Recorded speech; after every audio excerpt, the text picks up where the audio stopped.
Hi, and I'm back with part two of our trip to Ireland. And yes, that does say 56 years since me and my sister last met. And in fact, we only ever lived together as part of the same family 5 or 6 years. I've got 4 photos in total, including the one that we took together last Thursday, of us children together, and only one of them includes our younger brother. I'll talk more about that in just a moment. But first of all, as we were heading to Limerick City, where my sister lives, on Thursday, we passed the church of St. Peter and St. Paul, which is where my parents got married in 1945. So we had a look around that, which was quite amazing. It's a fabulous church. Then we went to Limerick. We had a little look around Limerick, and then we met my sister. And then finally, on Friday in the morning, before we headed back to Shannon Airport, we'd spotted this amazing stone circle, which is called the Grange. And it's for 4,000 years old. It was built about 2,200 BC, which is pretty much in the middle of the time frame that Stonehenge was built. Plane going over at the moment. I'm up in Redhill. I'm house sitting for some friends, and it's right on the Gatwick flight path. So hopefully the microphone will drown that out a little bit. I've actually got my microphone working. Yay! It makes a change for me. Okay, so we stopped there and we went up to Loch Gur. It's Bronze Age. There's a medieval village. It's got the most amazing vibe. It really made me feel quite emotional. In fact, it's still making me feel a bit emotional now. Okay, so let's get on to our little trip around the church where my parents were married. This is the Catholic Church of St. Peter and St. Paul in Kilmallock, where my parents were married. I think it was 1945. So we're just going to go and see if we can have a look around.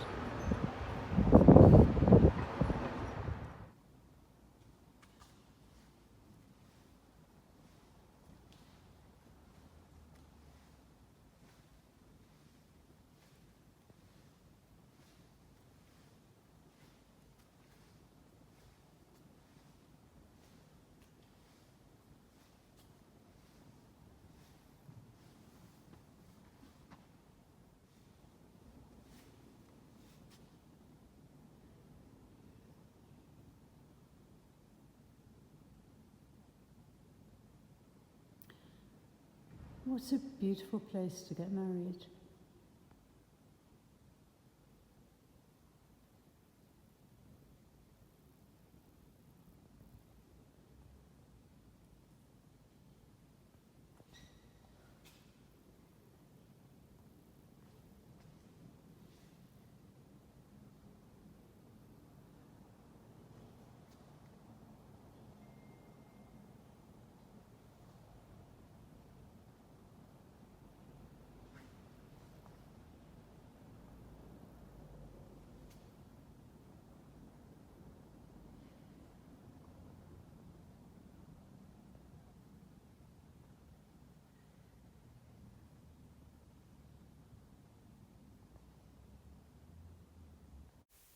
This is Limerick City, looking across the Shannon towards King John's Castle, built around 1210.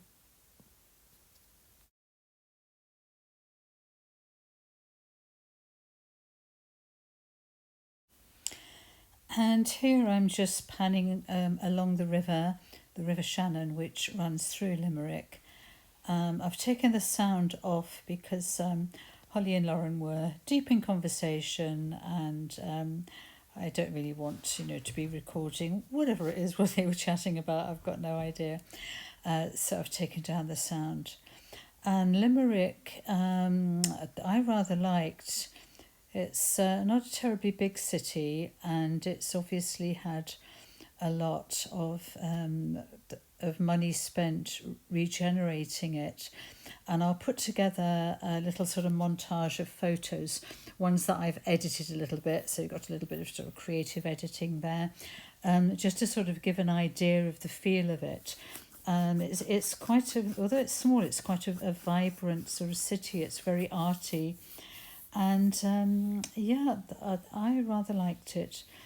This was when we were down by one of the quays, which is right in the city centre. And yeah, that's all I've got to say there, I think.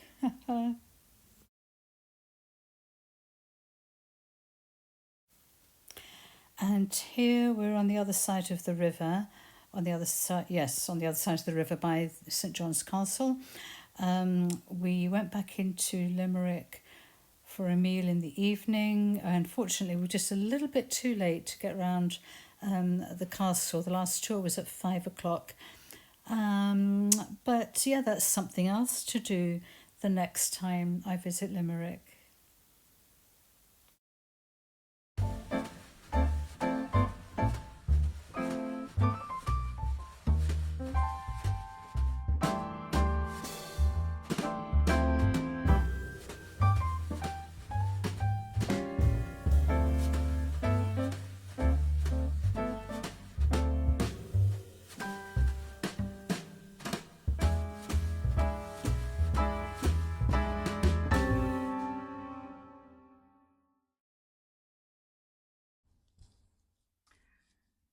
Ah, right. It's certainly strange meeting up with a sibling who you basically don't know. As I said, Mary is now 77. She's 5 years older than me, and we were only in each other's lives for 5 or 6 years. There's Millie, the little dog I'm looking after, has just taken a wander past. Um, yeah, and the story is a bit fuzzy. She was left in Ireland with our paternal grandparents, and I'd always understood that my mother was very poorly. She had bronchiectasis and chronic bronchitis, and it was bronchopneumonia that killed her in London. Not a great choice of place to go. London in the early 1950s was just smog filled. And there was some quite drastic legislation introduced to sort of to deal with that in later years. So for somebody with bronchial issues, it was not a great place to go, and it effectively killed her. But anyway, my understanding was always that my parents, when my mother was pregnant with me, came over to England for better healthcare, which it certainly was back then. Now that Ireland's in the EU, that's probably not true at all. And that at that point, my sister was left with our paternal grandparents who live in a village called Kildysart, which is County Clare, and it's just sort of further up towards the west coast on the River Shannon, so it's not actually very far from Kilmallock at all. Um, but it turns out that's not true. Mary was actually born where we were in Kilmallock. She was born in the same house where our mother had been born. And her understanding is she was sent to live with her other grandparents, our father's parents, when she was between 18 months and 2 years old. As I said, there's a 5 year gap between us, so it had nothing to do with her being pregnant with me. Um, and in fact, our parents went on living in Kilmallock, as far as I'm aware, right up until 1951, which is when I was born, because there is no trace of them in London anywhere a bit before 1951. There's wasps around. And then there's a rather dark side to this. Oh yeah, I was going to say Mary only remembers our mother ever visiting her once. Um, and yes, the dark side to this. My father had 5 or 6 brothers and a little sister, and the sister died when she was very young. she was killed. Oh well, it was an accident. She was killed. She fell out of a first floor window. And I was told basically by the one surviving brother who still lived in the family home in Kildysart. We went there a few years ago. I can't quite remember. It would have been the late 1990s, I think. I took all the girls over, my three daughters. We were told by him, by my Uncle Christy, that our father was responsible for her fall out of the window and that the family had never forgiven him. And Mary, when I met her last week, had a feeling or a suggestion or an idea, or it had come from somewhere, that she was given to our grandparents not to replace the sister that our father had killed. Of course, the accident, who knows what the truth is. But the feeling was that she was given as a substitute. And I remember Uncle Christy saying that the grandparents absolutely adored Mary, absolutely adored her. But oh wow, what? Okay, I had to just stop there, as I'm sure you'll appreciate. It's an emotional thing to talk about. And I think I will leave it there. There's an awful lot I could say, but I probably shouldn't. So yeah, let's leave it at that for this time anyway. So yes, I think we both felt very strange meeting up like that. But actually, you know, it was. I think it was better than we both anticipated. It was quite easy, and I mean, Mary, she's very hard of hearing. She's also about to have cataract operation, and age is catching up with her. But it was still good to meet her, you know, and hopefully we can keep in touch. And I definitely want to go over again. My words failed me just then.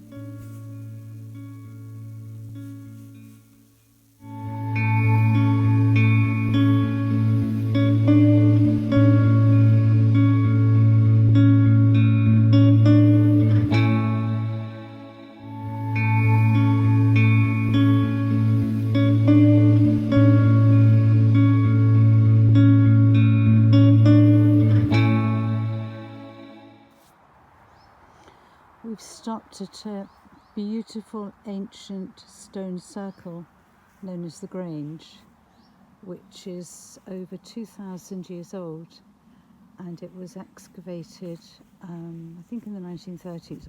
I'll look it up.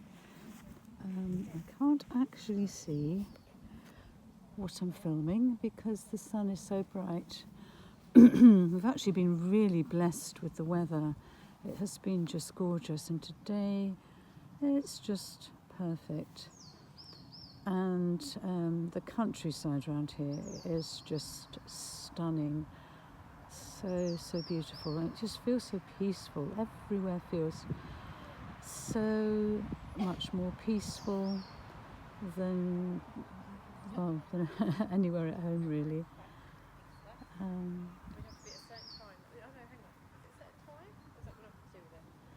And my girls having a little chat without being interrupted by all the children. That's sort of something that's quite rare these days, time to just chat as mums without the children constantly wanting attention.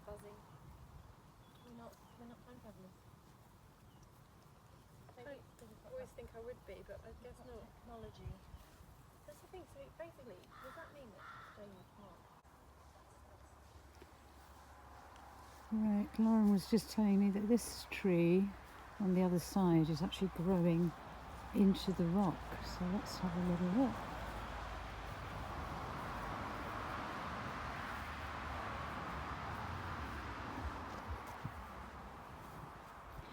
It's so bright I can't actually see what I'm filming at all, but Let's just swing round here. And up here.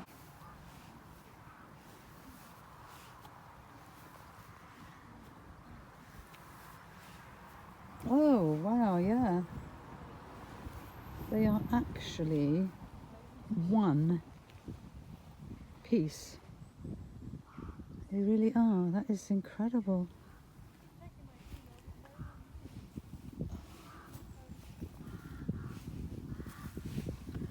No distinction between rock and wood. Oh, that is just gorgeous. Wow, and here, that's rock there, and then it becomes a tree. It's literally goes from rock. This is the wood up here. This is the tree. Oh.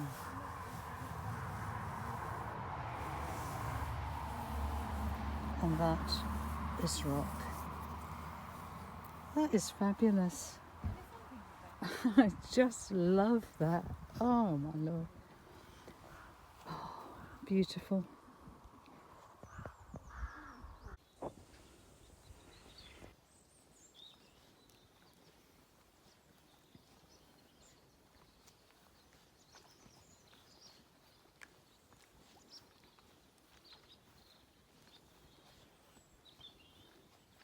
We're at the top end of the loch, and this is where it's opening out, going down towards the other end where the stone circle we've already looked at, where that is.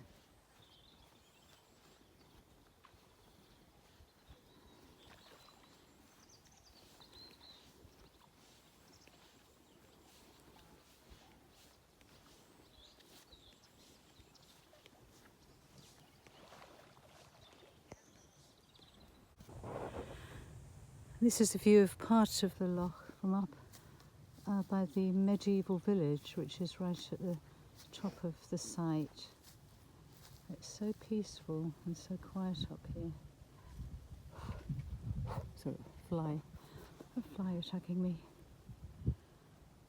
And I say village, it was actually only 4 houses, I think, but the remains are here. And they found the remains of bones of all sorts of animals: cattle, sheep, goats, pigs, dogs, cats, and evidence of growing crops. And that was, I haven't checked the actual dates, but it's medieval. I might add some links in this video if I can actually find where we went on Friday, which was the Grange ancient stone circle, and also up to Loch Gur. I got very emotional up there as well. It felt like it was calling me home. It felt like home. It's very close to the village, or the town rather. I keep calling it, I always thought of it as a village, but it's not, it's a town of Kilmallock. Yeah, especially when we were up by the loch and looking around the medieval village, not the medieval, yes it was medieval. There's Neolithic ruins and all sorts up there. But it felt very much like being called home. And again, I think I'll leave it at that. Okay, for now, bye bye. And again, if you're able to give me a thumbs up for a like, that would be great. If you want to leave comments, please do. Anybody who knows me, and if you have got questions, then I'll answer them. Okay, take care, and thank you for watching.